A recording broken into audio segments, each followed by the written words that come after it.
Good morning, my dear brothers and sisters in Christ. As we celebrate the Thursday of the 27th week in Ordinary Time, let us include in our prayers the following intention for the Thanksgiving of Richard and Chona Yumul, Nympha Agapitoong, for the eternal repose of the souls of Jose Roman Sr. and Jr., Antonio Iluminada, Juanita and Alejandra, Eloida Tolentino, Vicente Gamboa, Raimundo Salvador, and all poor souls in purgatory.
Let us all rise and glorify the Lord by singing our entrance hymn. Purihin ang Panginoon, umawit ng kagalakan, patugtugin ang gitara, at akaya-ayang lira, hipan ninyo ang trumpeta. In the name of the Father, the Son, the Holy Spirit. Amen. The Lord be with you. And with your spirit. Let us now go to mind our sins and ask the Lord for His pardon and for His strength.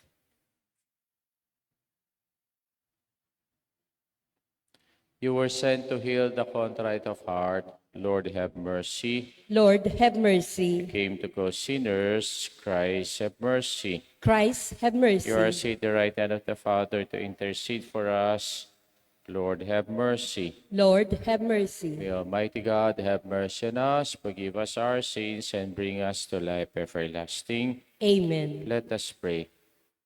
Almighty, ever-living God, who in the abundance of your kindness surpass the merits and the desires of those who entreat you, pour out your mercy upon us, to pardon what conscience dreads and give what prayer does not dare to ask.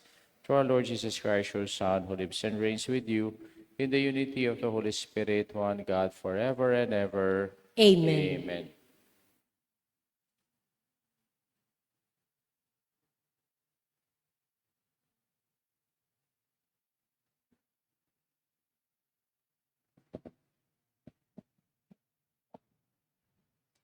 A reading from the book of the prophet Malachi. You have defied me in word, says the Lord. Yet you ask, what have we spoken against you? You have said, it is vain to serve God. And what do we profit by keeping his command and going about in penitential dress in awe of the Lord of hosts? Rather must we call the proud blessed, for indeed evildoers prosper and even tempt God with impunity. Then they who fear the Lord spoke with one another, and the Lord listened attentively, and a record book was written before him of those who fear the Lord and trust in his name. And they shall be mine, says the Lord of hosts, my own special possession on the day I take action. And I will have compassion on them, as a man has compassion on his son who serves him. Then you will again see the distinction between the just and the wicked, between the one who serves God and the one who does not serve him. For lo, the day is coming, blazing like an oven, when all the proud and all evildoers will be stubble, and the day that is coming will set them on fire, leaving them neither root nor branch, says the Lord of hosts. But for you who fear my name, there will arise the Son of Justice with each healing rays. The word of the Lord. Thanks be to God. Blessed are they who hope in the Lord. Blessed are they who hope in the Lord. Blessed the man who follows not the counsel of the wicked, nor walks in the way of sinners, nor sits in the company of the insolent, but delights in the law of the Lord, and meditates on his law day and night. Blessed are they who hope in the Lord. He is like a tree planted near running water, that yields its fruits in due season, and those who lives never fade. Whatever he does prospers. Blessed are they who hope in the Lord. Not so the wicked, not so. They are like chaff, which the wind drives away. For the Lord watches over the way of the just, but the way of the wicked vanishes. Blessed are they who hope in the Lord. Please stand to honor the Holy Gospel. Alleluia. Alleluia. Alleluia. Alleluia. Altogether, please open our hearts, O Lord, to listen to the words of your Son. Alleluia. Alleluia. Alleluia. Alleluia. The Lord be with you. And with your spirit. A reading from the Holy Gospel according to Luke. Glory to you, O Lord. Jesus said to his disciples, suppose one of you has a friend to whom he goes at midnight and says, friend, lend me 3 loaves of bread, for a friend of mine has arrived at my house from a journey and have nothing to offer him. And he says in reply from within, do not bother me, the door has already been locked, and my children and I are already in bed. I cannot get up to give you anything. I tell you, if he does not get up to give him the loaves, because of their friendship, he will get up to give him whatever he needs, because of his persistence. And I tell you, ask and you shall receive, seek and you will find, knock and the door will be open to you. For everyone who asks receives, and the one who seeks finds, and to the one who knocks the door will be open. What father among you would hand his son a snake when he asks for a fish, or hand him a scorpion when he asks for an egg? If you are wicked, know how to give good gifts to your children, how much more will the Father in heaven give the Holy Spirit to those who ask him? The gospel of our salvation. Praise to you, Lord Jesus Christ. Mayapayabak po kaya kayungan. Meron po tayong kasabihan sa Tagalog, pag may tiyaga, may bulang lang o may sigang. No, tama po kayo. Kung may tiyaga, may nilaga. Alam niyo ho ba, isa sa mga nawawala na ngayon sa mundo, especially po sa atin at sa mga kabataan, ay yung tiyaga. Alanong tiyaga nginireng tao. Ayaw nilang maghintay. Ayaw na nilang maghirap. Kasi lahat ngayon nakukuha sa instant. Kaya kung ito ay nakukuha lahat sa instant, bakit pa tayo magtsatsaga? Kahit sa dasal natin, ganun din ang gusto natin. Ayaw na nating magtsaga sa dasal. Kung pinakinggan natin yung ating first reading on the book of the prophet Malachi, ano yung sinabi ng mga tao? Bakit pa tayo magdarasal? Bakit pa tayo tutupad sa kagustuhan ng Diyos? Kung tayo naman yung naghihirap, tingnan nyo naman yung hindi nagdarasal o hindi naman tumutupad sa kagustuhan ng Diyos, sila pa ang yumayaman. Sila pa magandang buhay. Sila pa ang nakukuha nila ang gusto nila. Paano pa tayo magtiyaga na magdasal at tumupad sa gustuhan ng Diyos? Pero anong sabi ng Diyos sa huli? Sabi niya, you can distinguish yung taong may takot sa Diyos at sa mga taong walang takot sa Diyos. Dahil sa huli, makikita natin kung sino ang mapaparusahan ng Diyos. Kaya sa gospel natin, ganun din ang sinasabi ng ating Panginoon. Matyaga pa ba kayong nagdarasal? Matyaga ko pa pong magdasal. No? Kung yung inihingi natin, parang hindi naman binibigay ng Diyos. Paano pa tayo lalapit sa Kanya at magdarasal at gagawin yung kagustuhan niya?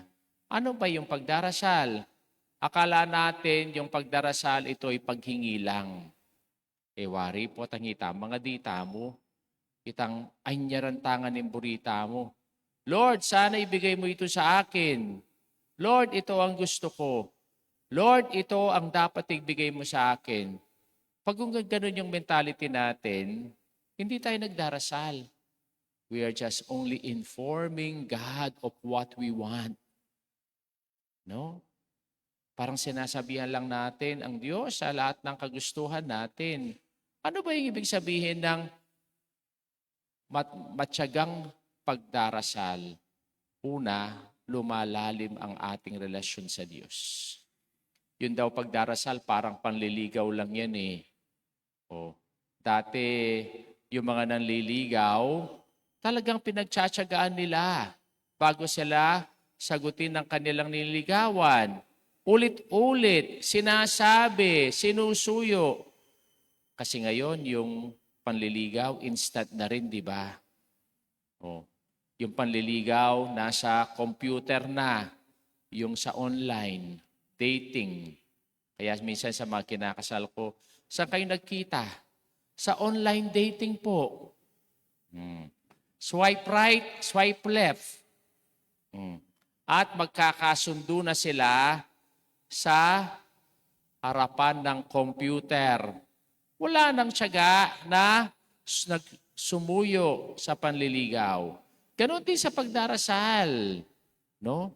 Pag tayo ay nagdarasal, na sinusuyo natin ng Diyos, tayo ay napapalapit sa Diyos. Kaya po yung ibang sekta, bakit kayo mga Katoliko, nagdarasal kayong ulit-ulit? Bapo Maria na kayong Bapo Maria araw-araw.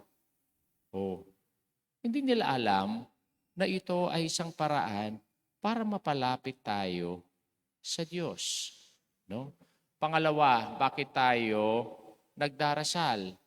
Kasi mayroong Diyos na mabuti. Kaya ang sabi dito sa gospel natin, knock and you shall receive, seek and you shall find, knock and,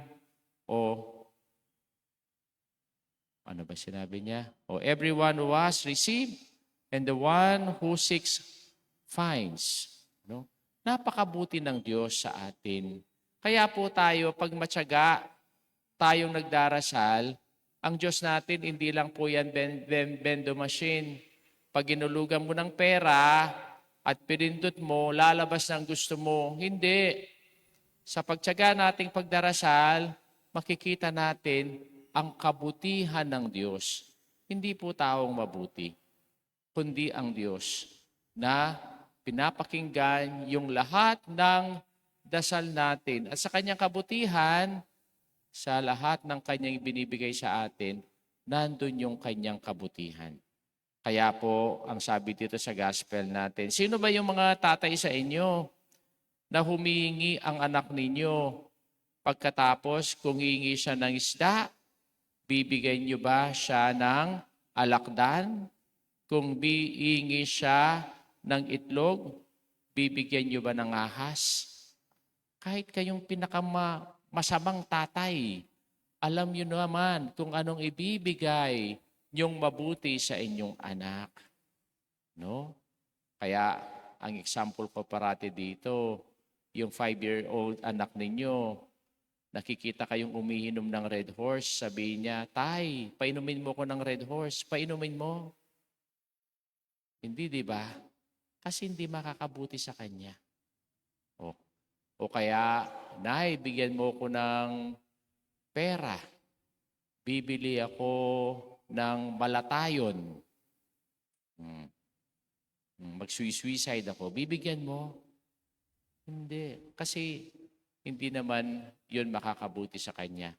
Kaya yung kabutihan ng Diyos, yun ang ibibigay niya sa atin. Hindi yung gusto natin pag tayo nagdarasal. Kala natin kasi pag nagdasal tayo, yung lahat ng gusto natin, ibibigay ng Diyos. Hindi.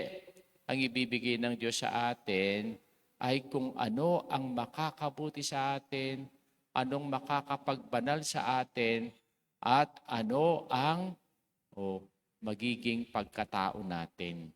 Kaya sa panahon ngayon na mahirap na ang magtiyaga, sana matyaga pa rin tayo sa ating dasal. Kasi, ano yung kasing kasabihan natin? Ano kasing kasabihan natin? Kung may tiyaga, may nilaga.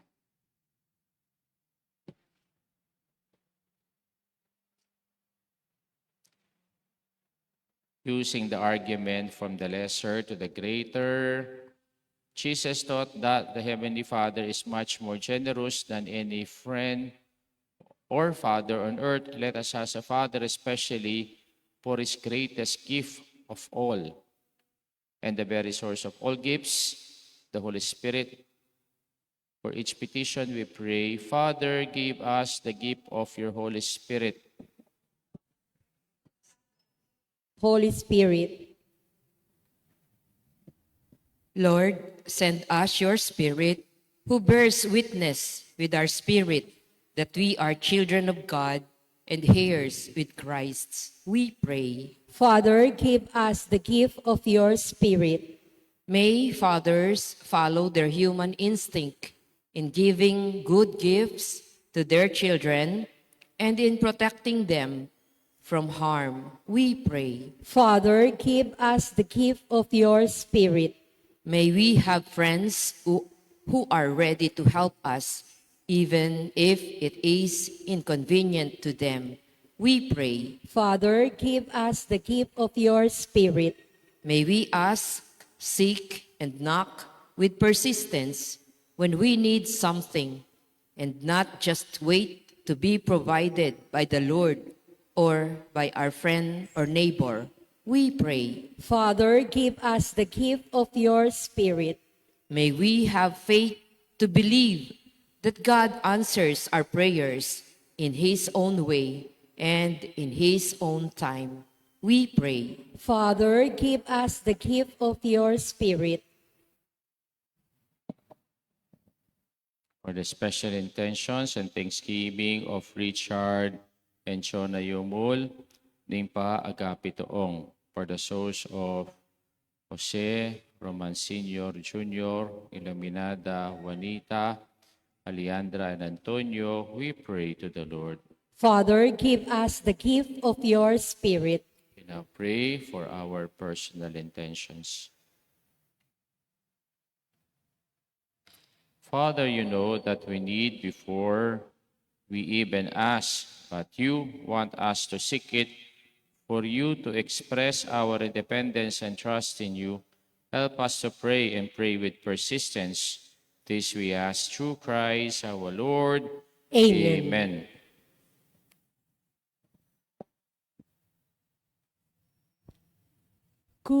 Kunin at tanggapin ang alay na ito, mga biyayang nagmula sa pagpapala mo.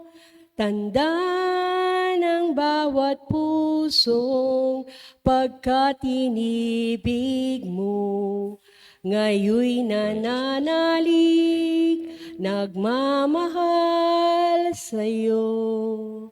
Tinapay na nagmula sa butil ng trigo, pagkain nagbibigay ng buhay mo, at alak na nagmula sa isang tangkay ng ubas, inuming nagbibigay lakas.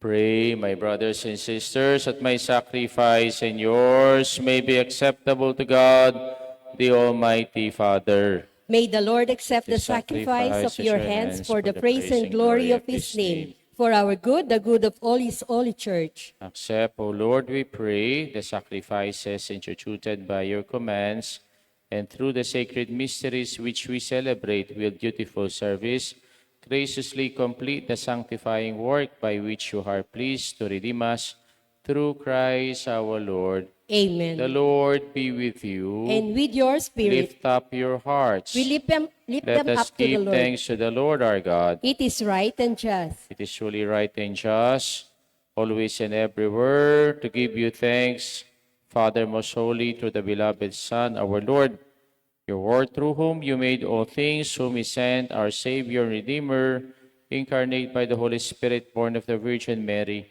fulfilling your will and gaining for your holy people, He stretched out His hands as He endured His passion, so as to break the bond of death and manifest the resurrection. And so with the angels and the saints, we declare your glory, as one voice we acclaim. Holy, holy, holy, Lord God of hosts, heaven and earth are full of your glory. Hosanna in the highest. Blessed is he who comes in the name of the Lord. Hosanna in the highest. You are holy indeed, the fount of all holiness. Make holy, therefore, these gifts, we pray, by sending down your Holy Spirit upon them like the dew fall, so that you may become the body and blood of our Lord Jesus Christ.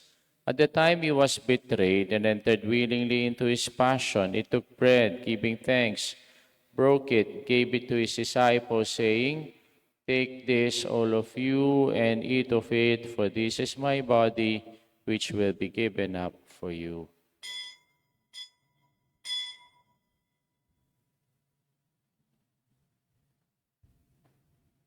In a similar way, when supper was ended, he took the chalice, and once more giving thanks, he gave it to his disciples, saying, "Take this, all of you, and drink from it, for this is a chalice of my blood, the blood of the new and eternal covenant, which will be poured out for you and for many for the forgiveness of sins.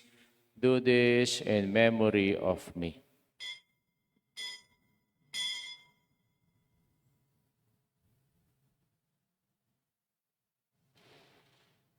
The mystery of faith. When we eat this bread and drink this cup, we proclaim your death, O Lord, until you come again.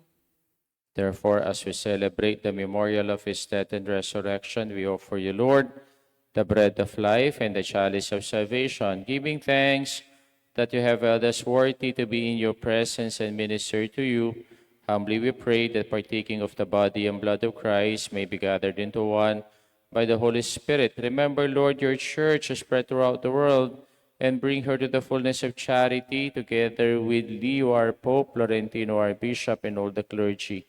Remember also our brothers and sisters who have fallen asleep in the hope of the resurrection, and all who have died in your mercy. Welcome them into the light of your face. Have mercy on us all, we pray, with the Blessed Virgin Mary, Mother of God, with Saint Joseph, our spouse, with the blessed apostles, all the saints who have pleased you throughout the ages, we may merit to be co-heirs of eternal life, and may praise and glorify you through your Son, Jesus Christ.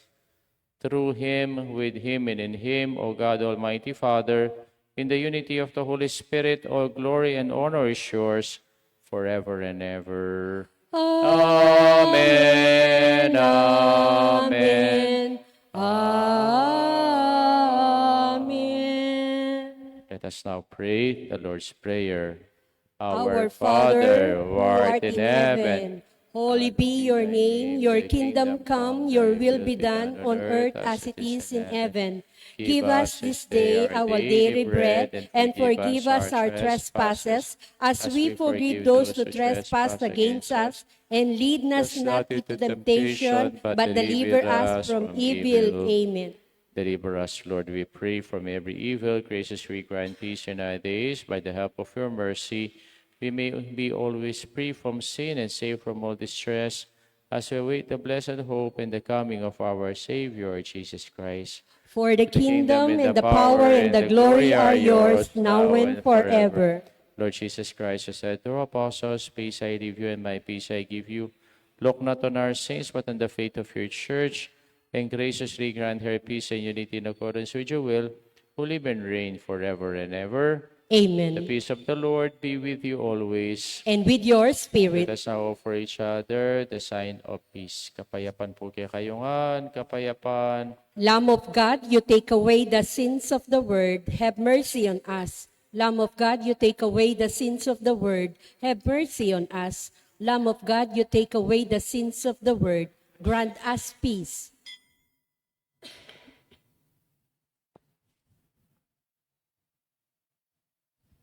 Behold the Lamb of God, behold him who takes away the sins of the world.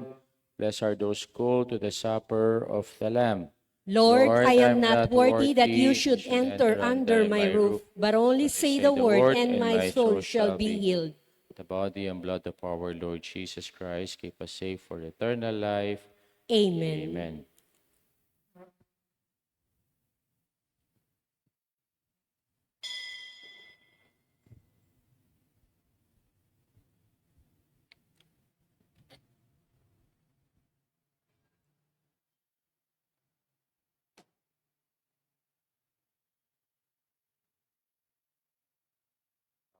Kristo. Lagyan mo na rin.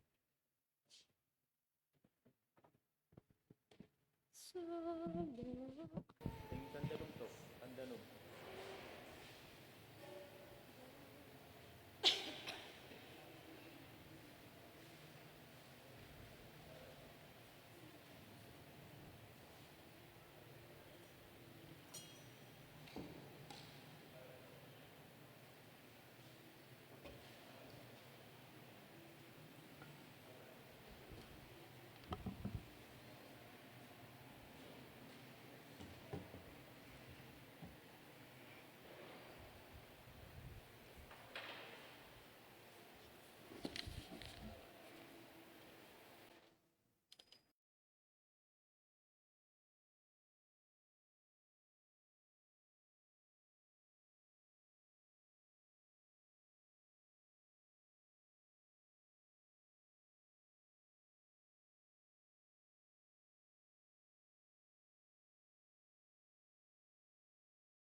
Let us pray.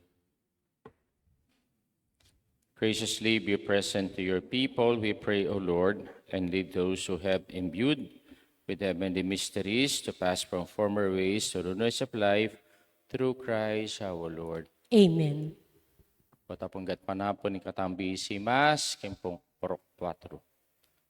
The Lord be with you. And with your Mighty God spirit. bless you, the Father, the Son, and the Holy Spirit. Amen. Our Mass been offered. Let us go in peace and to love and to serve the Lord.